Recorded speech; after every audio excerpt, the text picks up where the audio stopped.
ಲೈಫಲ್ಲಿ ಇವತ್ತು ನಾನು ಕಲ್ತಿದ್ದ ಪಾಠ ಏನಪ್ಪ ಅಂತಂದ್ರೆ ಇನ್ನು ಯಾವತ್ತು ಕೆಂಪಸ್ ಮಾತ್ರ ಹತ್ತಲ್ಲ. ಬೆಂಗಳೂರು ಬಿಟ್ರೆ ಟೈಮ್ ನೋಡಿ ಎಷ್ಟು ಅಂತ ಗೊತ್ತಾಯ್ತಲ್ವ. ಇಷ್ಟೊತ್ತು ಬೇಕಾ ಬೆಂಗಳೂರಿಂದ ಬರೋಕ್ಕೆ? ಲಾಸ್ಟ್ ವೀಕು ನಮ್ಮ ಮೋನಿದು ಬರ್ಡೇ ಇತ್ತು. ಅವ್ನು ಬರ್ಡೇ ಸೆಲೆಬ್ರೇಟ್ ಮಾಡೋಣ ಅಂತ ಬೆಂಗಳೂರಿಂದ ಮಡಿಕೇರಿಗೆ ನಾನು ಬಸ್ಸಲ್ಲಿ ಬಸ್ಸನ್ನು ಕಷ್ಟಪಟ್ಕೊಂಡು ಗೊಳೋನ ಮಪ್ನೆ ಅಂತ 30-40 ಸ್ಪೀಡಲ್ಲಿ ಹೋಗ್ತಾ ಇದೆ. ಇದ್ರ ಮಧ್ಯೆ ಲೇಡೀಸ್ಗಳು ಬೇರೆ ಜಾಸ್ತಿ ಇದ್ರಿಂದ ಬಸ್ಸು ಫುಲ್ ಲೋಡ್ ಆಗಿತ್ತು. ನೋಡಿದ್ರೆ ಕ್ಲಚ್ ಪ್ಲೇಟೇ ಕಟ್ ಆಗೋಯ್ತು. ಇದಕ್ಕೋಸ್ಕರ ಬೆಂಗಳೂರಿಂದ ಬಂದಿದ್ದೀನಿ. ಡಿಕ್ಕಿ ಎಲ್ಲಿ ಡಿಕ್ಕಿ ಹಾಕೊಳ್ದೇನೆ ಕಾರ್ ಓಡಿಸ್ಕೊಂಡ್ ಬಂದಿರೋ ನೋಡಿ ಇಲ್ಲಿ ಗರ್ಲ್ಸ್ ಬೋರ್ಡಿಂಗ್. ಏನ್ ಲಾಗಿಂಗ್ ಮಾಡ್ತಿದ್ದೀರಾ? ನೀನ್ ಈ ತರ ಸೋಕಿಂಗ್ ಮಾಡ್ಕೊಂಡು ವಾಕ್ ಏನಪ್ಪ ನಿಂದು ರೀಲ್ಸ್ ಮಾಡ್ಕೊಂಡು ಲಾಗನಕ್ಕೆ ವಾಕ್ ಅಂತ ರೀಲ್ಸ್ ಅನ್ಕೊಂಡು ಹಾಕಿದ್ದಾಗೋಯ್ತು ಮುಚ್ಚಲೇ. ಇಂತೂ ಸಾಧನೆ ಮಾಡ್ಕೊಂಡು ಅರ್ಧ ದಿನ ಕಳ್ಕೊಂಡು ಬಂದ್ಬಿಟ್ಟೆ. ಇದೇ ನೋಡಿ ಇವ್ರು ಮಾಡಿರೋಂತ ರೆಸಾರ್ಟ್. ಮಾಡಿ ಎಲ್ರು ಹ್ಯಾಪಿ ಬರ್ಡೇ ಅನ್ರಿ ಡಾಕ್ಟ್ರೇ. 2 ನಿಮಿಷಕ್ಕೂ ಏನಾದ್ರೂ ನೀನ್ ತಿಂತಿರ್ಬೇಕು, ಲೇಟಾಗಿ ಸಾಯ್ಬೋದು ಅಂತ ಹೇಳಿದಾರೆ ಡಾಕ್ಟರ್ ನನಗೆ. ಕುಕ್ಕು ಚೆನ್ನಾಗಿ ಕುಕ್ತವನೇ.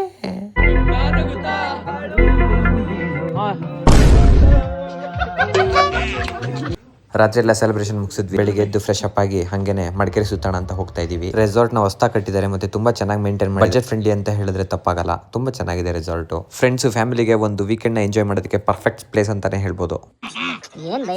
ಅಣ್ಣ ನಿಮ್ ದೊಡ್ಡ ಅಭಿಮಾನಿ ಅಣ್ಣ. ಜರ್ಮನ್ ಮೇಡೋ ಖುಷಿ ನೋಡಿ ಜರ್ಮನ್ ಶೆಪರ್ಡ್ಗೆ ನೀರಾಕ ಅವ್ರ ಹಿಂಗ್ ಮೇಂಟೈನ್ ಮಾಡಕ ಕಾರ ಕಾರ್ ಮೇಲೆ ಹೋಗ್ಬಿಡ್ತು ಸಚಿನ್ಗೆ. ಹೆಂಗಿತ್ತು ಬರ್ಡೇ ನಿಮ್ದು? ಕಿತ್ತೋ ನನ್ನ ಮಕ್ಳು 6 ಜನ ಆಗ್ಬಿಟ್ಟು ಕಾರಲ್ಲಿ ನನಗೆ ಜಾಗ ಕೊಡ್ತಾ ಇರ್ಲಿಲ್ಲ. ಮುಂದೆನೂ ಕೂರಿಸ್ಕೊತಾ ಇಲ್ಲ, ಹಿಂದೆನೂ ಕೂರಿಸ್ಕೊತಾ ಇಲ್ಲ. ಹೆಂಗೋ ಅಡ್ಜಸ್ಟ್ ಮಾಡ್ಕೊಂಡು ಒಂದು ಮೂಲೆಯಲ್ಲಿ ತೂರ್ಕೊಂಡೆ. ಮೊದ್ಲಿಂದನೂ ಅದೇ ತಾನೆ, ಆ ಕಡೆ ಈ ಕಡೆ ಮೂಲೆಯಲ್ಲಿ ತೂರ್ಕೊಂಡೆ ಅಭ್ಯಾಸ.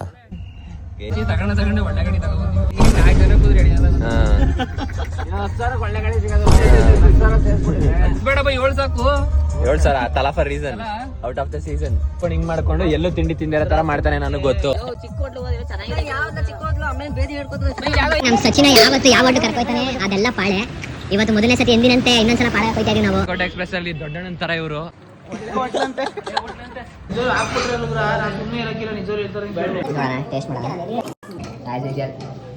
ಪಾಪಿ ಸಮುದ್ರಕ್ಕೆ ಹೋದ್ರು ಮೊಣ್ಕಾಲುದ ನೀರು ಕರ್ಕೊಂಡ್ರು. ಇದೇ ಹಣೆ ಬರ ನೋಡಿ. ಎಲಿಫೆಂಟ್ ಕ್ಯಾಂಪಿಗೆ ಬಂದ್ವಿ, ಎಲಿಫೆಂಟ್ ಕ್ಯಾಂಪೇ ಕ್ಲೋಸ್ ಆಗ್ಬಿಟ್ಟೈತೆ. ನಮ್ಮ ಸಚಿನ್ಗೂ ಅದೇ ಬೇಕು ನೋಡ್ರಿ, ಮನೆಗೆ ಹೋಗೋಣ ಅಂತ ಅವನು. ಯಾವಾಗ್ಲೂ ತುಟ್ಟಿ ಬೆಂಟದೆ ಕೆಲಸ ಏನಿಲ್ಲ. ಒಳ್ಳೇದಾಯ್ತಲ್ವ ನಿಮ್ಗೆ? ಕಾಯ್ತಾ ಇರ್ತಿಯಲ್ಲ ಸಚಿನ ಪ್ಲಾನ್ ಕ್ಯಾನ್ಸಲ್ ಮಾಡಕ್ಕೆ.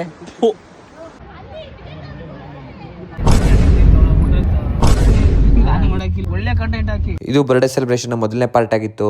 ಮಿಕ್ಕಿರೋದು ನಾನು ನೆಕ್ಸ್ಟ್ ವಿಡಿಯೋದಲ್ಲಿ ತೋರಿಸ್ತೀನಿ. ನಮಸ್ಕಾರ ಎಲ್ರಿಗೂ. ಲಾಸ್ಟ್ ವಿಡಿಯೋದಲ್ಲಿ ಬರ್ಡೇ ಸೆಲೆಬ್ರೇಷನ್ ಬಗ್ಗೆ ಹೇಳಿದ್ದೆ. ಇವಾಗ ಆ ಬರ್ಡೇ ಸೆಲೆಬ್ರೇಷನ್ಗೆ ಹೋಗಿದ್ದು ಮತ್ತೆ ಅದರಲ್ಲಿ ಬಿಟ್ಟಿದ್ದು ಮತ್ತೆ ಹೋಗಿ ಬಂದಾದ್ಮೇಲೆ ಏನಾಯ್ತು ಅನ್ನೋದನ್ನ ತೋರಿಸ್ಕೊಡ್ತೀನಿ. ಇಲ್ಲಿ ಬರುವಂತ ಡಿಫ್ರೆಂಟ್ ಕ್ಯಾರೆಕ್ಟರ್ಗಳು ಮತ್ತೆ ಡಿಫ್ರೆಂಟ್ ಸಿನಾರಿ ನೋಡಿ ಮತ್ತೆ ಹಂಗೆ ಎಂಜಾಯ್ ಮಾಡಿ. ಒಳ್ಳೆ ಕ್ಲೀನರ್ ಎತ್ಕೊಡಪ್ಪ ನೀಟಾಗಿ. ಪ್ಯಾಂಟ್ ಕೊಡ್ರಿ.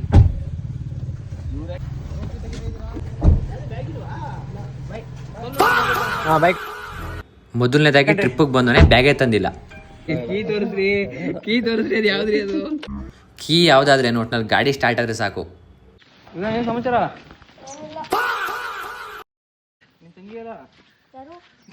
ತಂಗಿನೇ ಅಜಿ ಚೆನ್ನಾಗಿದ್ದೀರಾ? I'm sorry.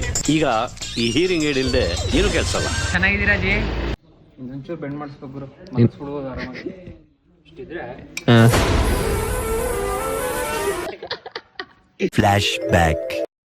ಅಲ್ಲಿ ಮೇಜರ್ ದಾಸಪ್ಪ ಅಂತ ಒಬ್ಬ ಇದ್ದಾನೆ. ರಾತ್ರಿ 8 ಗಂಟೆ ಆಯ್ತಂದ್ರೆ ದೊಡ್ಡ ವಿದ್ವಾಂಸ ಹಾಡಿದ ಹಾಡುಗಳೆಲ್ಲ ಕಚ್ಚಾರಾಗ್ದಲ್ಲಿ ಹಾಡಿ ನಮ್ ಪ್ರಾಣ ತೆಗಿತಾನೆ.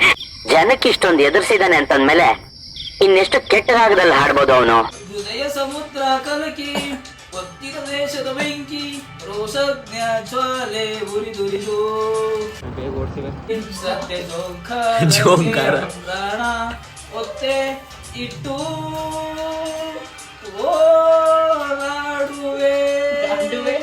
ನಮ್ ಸಚಿನ ಹಾಡಿದ ಹಾಡು ಕೇಳಿ ಕಿವಿ ಪಾವನ ಆಯ್ತು. ಇದೆಲ್ಲ ಆದ್ಮೇಲೆ ಬೆಂಗಳೂರಿಗೆ ವಾಪಸ್ ಬರೋಣ ಅಂತ ಹೊರಟ್ವಿ. ಊರಿಂದ ಮೈಸೂರು ತನಕ ಬೈಕ್ ಅಲ್ಲಿ ಟ್ರಿಪ್ಸ್ ಬಂದ್ವಿ. ದಾರಿಲಿ ಹೋಯ್ತಾ ಸಿಕ್ತವ್ರಿಗೆಲ್ಲ ಅನ್ಕೊಂಡೆ ಕಾಳ ಈ ಚಂಗ್ಲಾಟ ಆಡ್ಕೊಂಡು ರೋಡಲ್ಲಿ ನಾವು ಟ್ರೈನ್ಗೆ ಹೋಗ್ಬೇಕಿದ್ರು. ಟ್ರೈನ್ ಇರೋದನ್ನೇ ಮರ್ತು ಬಿಟ್ಟಿದೀವಿ. ಹಿಂಗ ಆಡ್ಕೊಂಡು ರೈಲ್ವೆ ಸ್ಟೇಷನ್ಗೆ ಸೇರಂಗ್ ಬಂದ್ವಿ. 2 ನಿಮಿಷ ಆಯ್ತೆ. Love you run.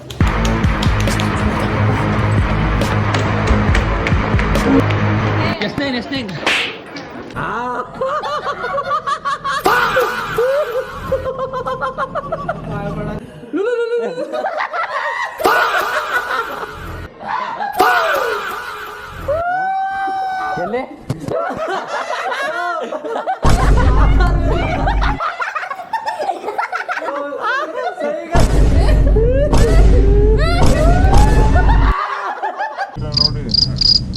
ನೋಡಿ ಇಂಥ ಬೇಜವಾಬ್ದಾರಿ ನನ್ನ ಮಕ್ಳ ಜೊತೆ ನಾನು ಜೀವನ ಮಾಡ್ತಾ ಇದ್ದೀನಿ. ಇದ್ರ ಮಧ್ಯೆ ಜನ ಸಿಕ್ಬಿಟ್ಟು ಹೇಗಿರೋ ರುದ್ರೇಶ್ ಅಂತಾರೆ, ನಾನು ಏನ್ ಹೇಳಿ.